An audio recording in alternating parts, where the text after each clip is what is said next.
The Black Panther Wakanda Forever movie finally came out. So spoilers ahead if you haven't seen it. But we're gonna get right into this. We're gonna get right into talking about Black Panther, Wakanda Forever. So let's get right into it. First impressions, let's get into it. First impressions.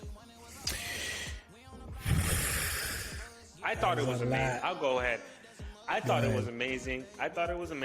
I loved the cinematography of the movie.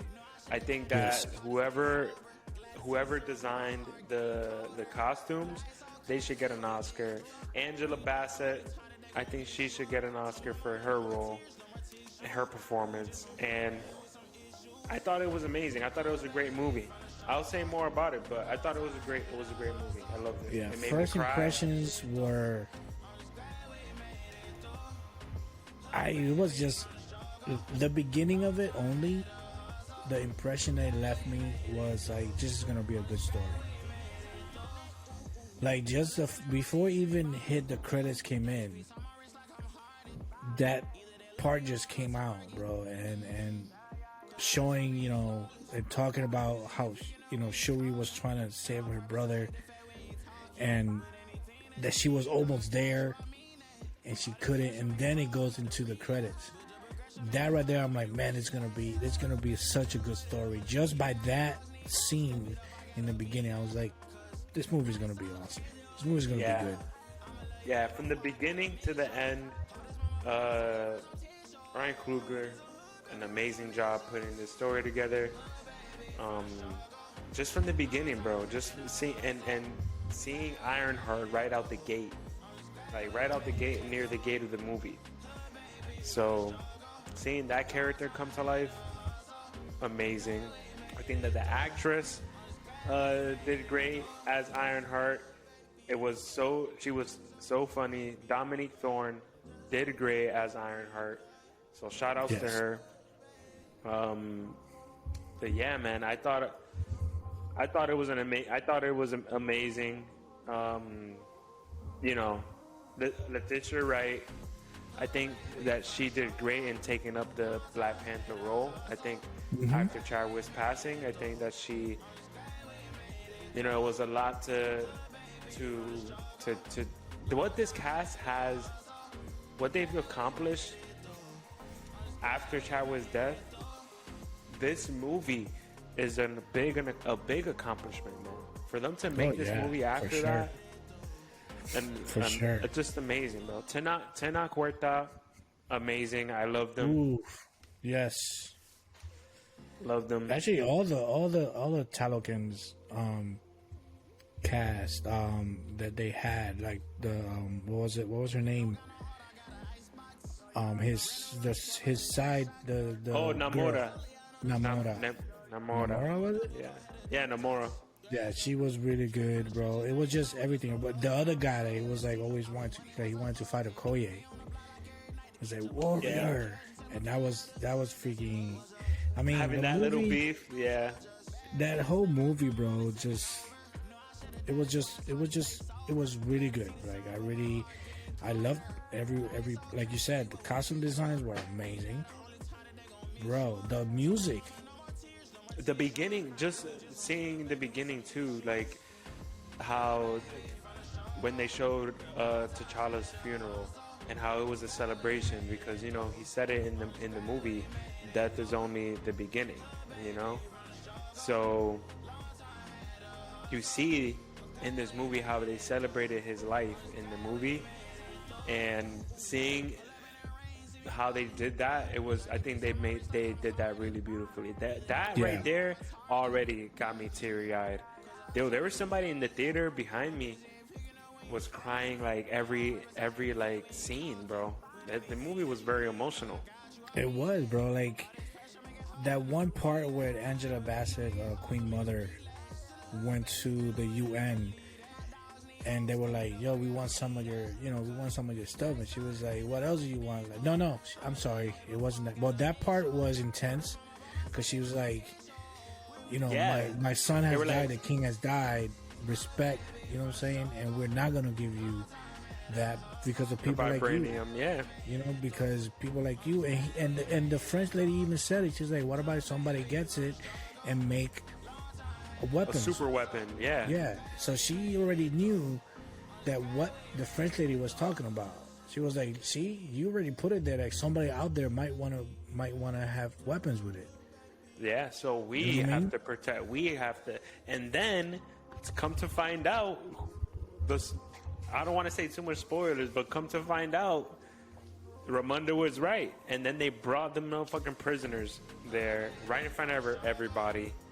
That right there was amazing, and just seeing it. What I thought was really interesting in the movie was how they discussed that the political atmosphere around Wakanda and them as like a black nation, and how they see this country with such a powerful element, and it also and seeing how these other countries, these colonizing countries, want to take the greed that they have, and then they want to take the resources of those countries that have them. We see that in today's world too. You know, a lot of the resources are taken from countries that are countries of color, you know, people of color. And I thought that they addressed that really well in the movie. And how what was so interesting was how they basically, like how in the movie, the only thing I would say about the movie is that they made it like I don't know if it was like a black or Latino kind of thing, like, you know, fight between this nation and this nation. I thought they could have focused more on the external powers that were at play. You know what I mean?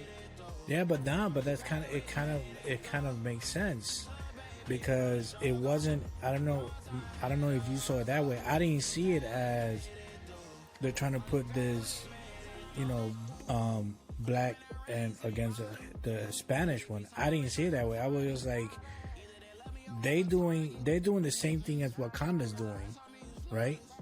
Yeah. But when they threatened him, he was like, "Yo, first of all, you coming to my hood? Like, you know what I'm saying? You guys, so the Talakans wasn't as protected as Wakanda is. That's the way that I saw it. Hidden. Yeah, they've been hidden, but now that the world knows that there is vibranium out in the world, they went to his property. They didn't go to Wakanda to take nothing, because they knew Wakanda wouldn't beat. You know what I'm saying? Wouldn't do nothing, because they can't go into Wakanda. So hell no, they would not let Wakanda would not let them come up in there and take some vibranium. So Namor, being hidden from the world, like, yo, we ain't messing with nobody. We not messing with nobody. You guys are gonna come over here trying to take our stuff. We're gonna fight back. And he said to them, "Hey, would you fight with me?" And they were like, "Nah, because you kind of fight, kind of killing. We don't want that." You gotta fight. Because he said Wakanda's out here. They would kill. Wakanda would kill. Yeah, but even Namor said it. It's like, you know, my way is my way, and he has to protect his people. But the only thing is, like, Namor was just straight out killing people. You know what I'm saying? From the gate, yo, from the gate. And he said, I love how they told this story. And then he said, "If you guys don't help me, you either against me or you with me." Yeah. And Wakanda was like, "Yo, we ain't even trying to get in the middle of it." Yeah. And to me, that is the most Namor thing that Namor can do. Yes. You know, because at the end of the day, what does Namor care about the most? His people. His people. You know? So, and it's kind of the same thing as, that's why I think, and rest in peace, but if Chadwick Boseman would have been alive to do Black Panther, that whole story of king versus king would have been like super intense. Like, thinking about it, like, imagine if T'Challa was still alive, that battle between Namor and T'Challa would have been amazing. Because I would say one of the flaws was the Black Panther and Namor fight. I loved it. I loved it. Yeah. I loved it. I'm not gonna say I didn't say I'm not. I'm saying, but I would have liked to see a little bit more, some good fighting. You know what I mean? More. So did you? I don't know. I like the fight, but I would say that they try to squeeze in a lot during the fight because they were showing the fight, but then they were also showing the fight on the boat. Yeah, I guess that's what it thing. was. So I wanted to see more action. Like I needed to see more action. More. Even you though wanted the action to see was more good. just focus on just the fight. Yes, more focus on Shuri and Namor fighting.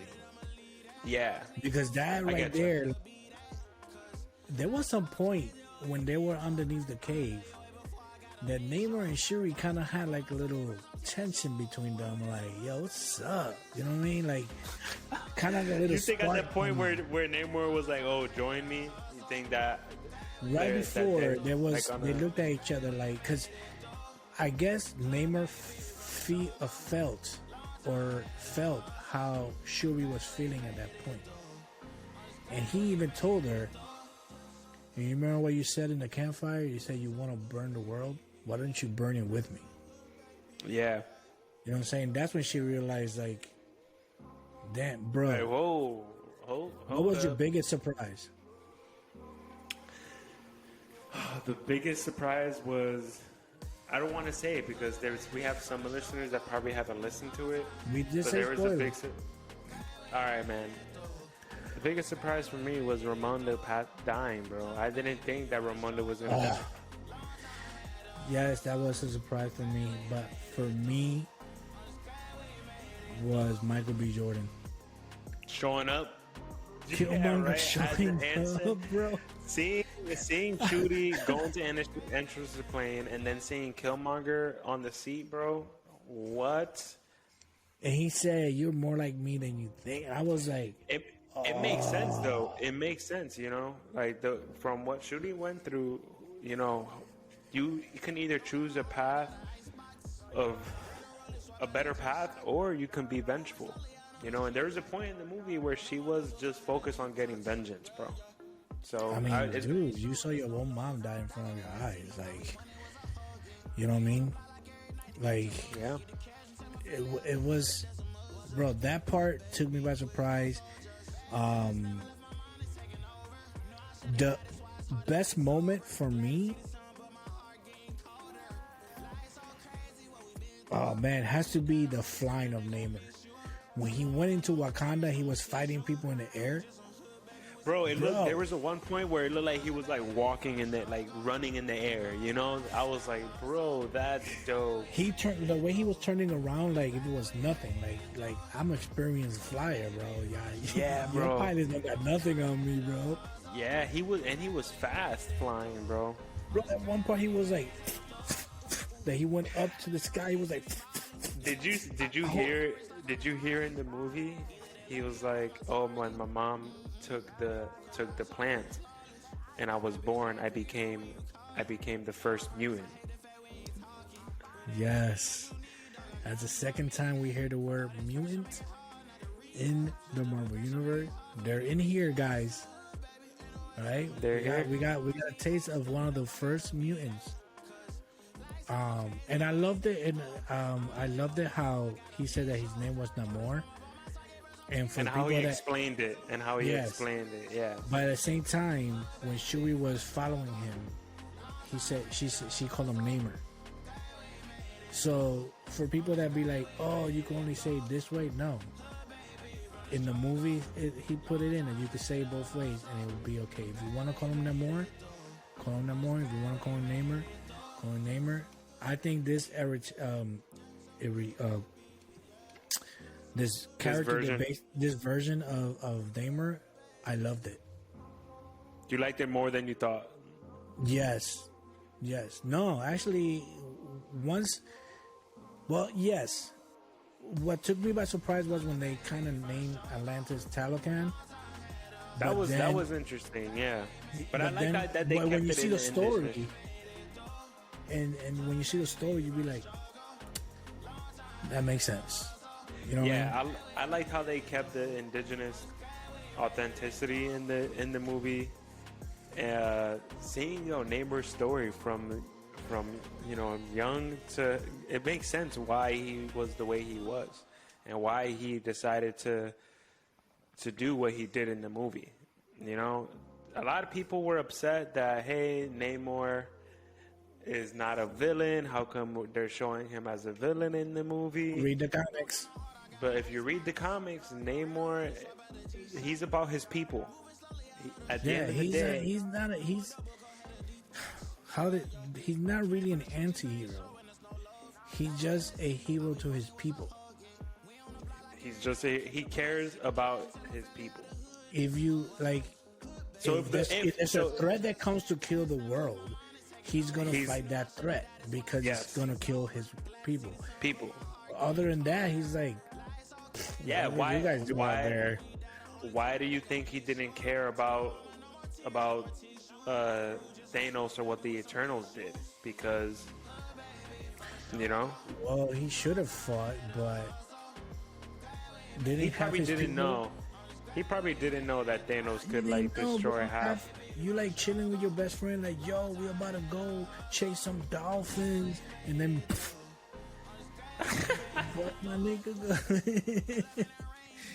You know what I'm saying? Like, you gonna tell me he saw some of his people disappear, but he probably thought it. He probably didn't think nothing of it because he did not know what's going on. Like, we don't know the story, of course. We don't know the story of what happened, where he was at that point of Thanos coming in. But everybody gets the point. Read the comics.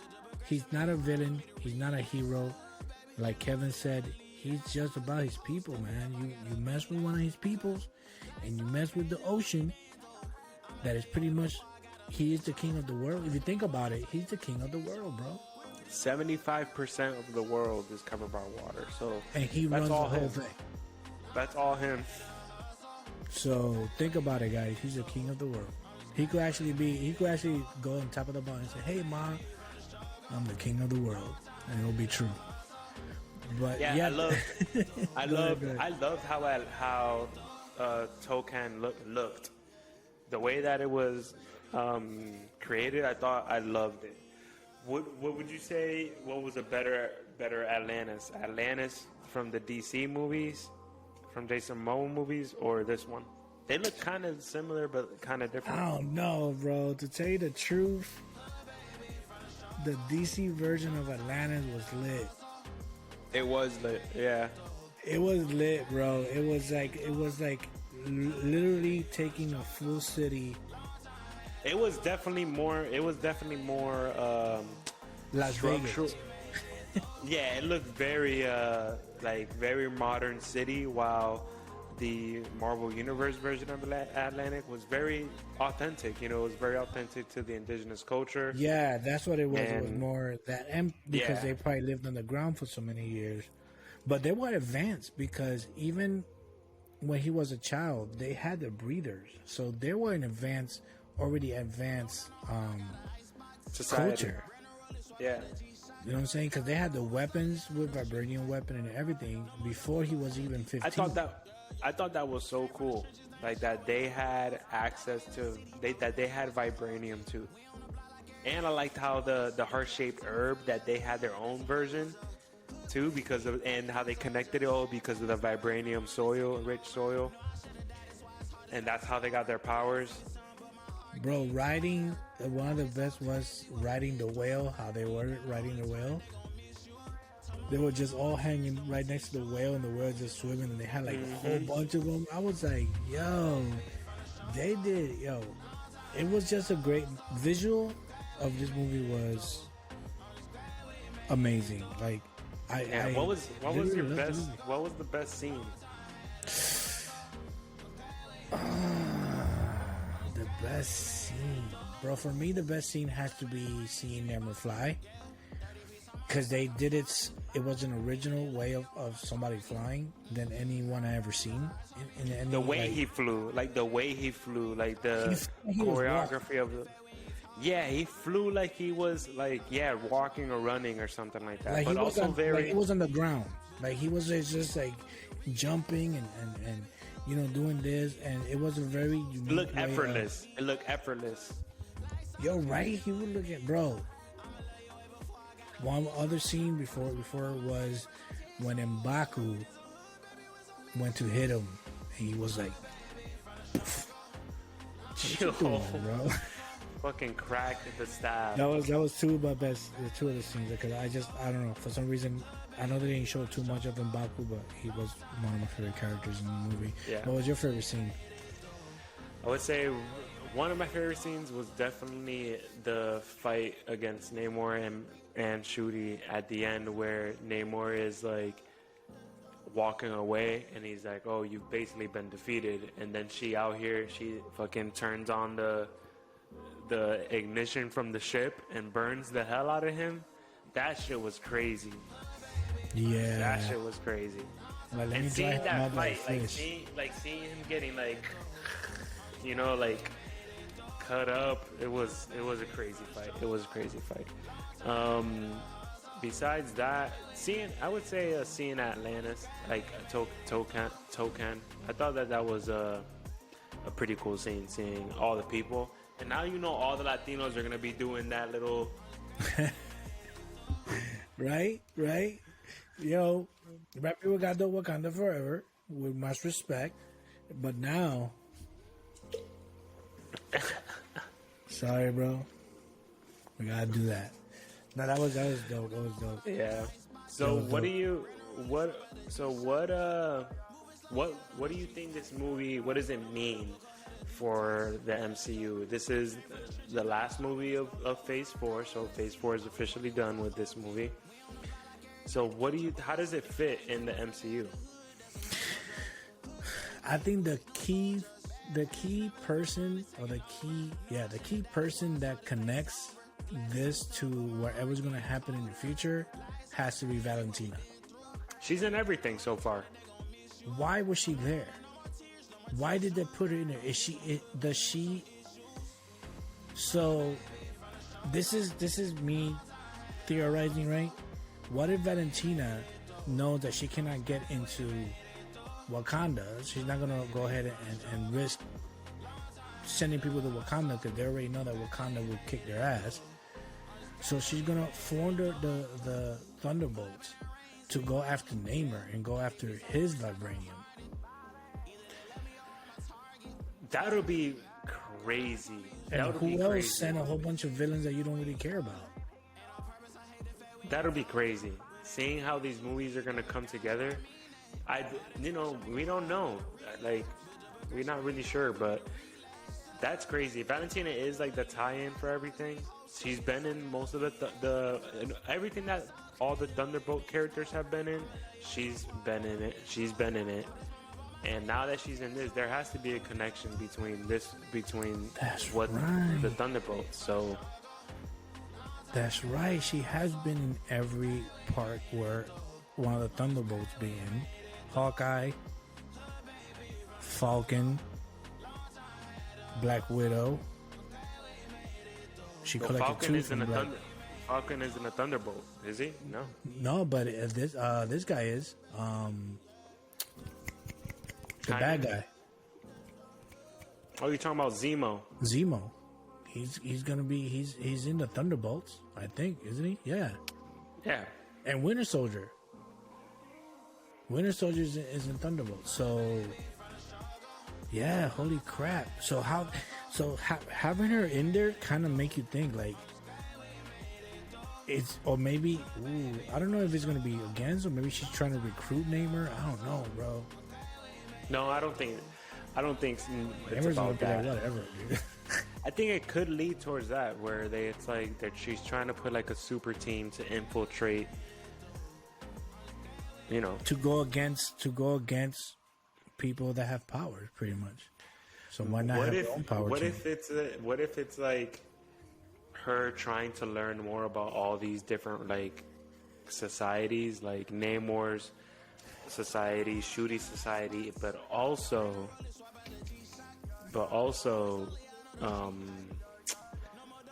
this guy's society from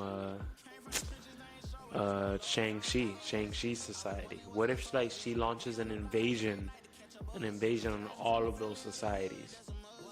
Yeah, but she only has like a group of like 6 individuals. So I don't know what kind of power maybe the movie will based on the Thunderbolts trying to get into one of those societies, or even because, I mean, if you get a power of super glue, you're gonna want to have some vibranium inside, right?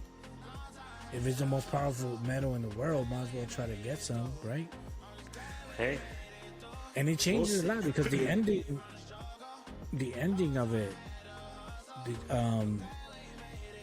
we are gonna see that we do have a Prince T'Challa. Yeah, there is a Prince T'Challa at the end, so we'll see what's gonna happen there. Maybe there'll be like a time jump or something.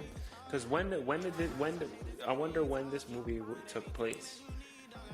So 6 years. So 6 years after the blip.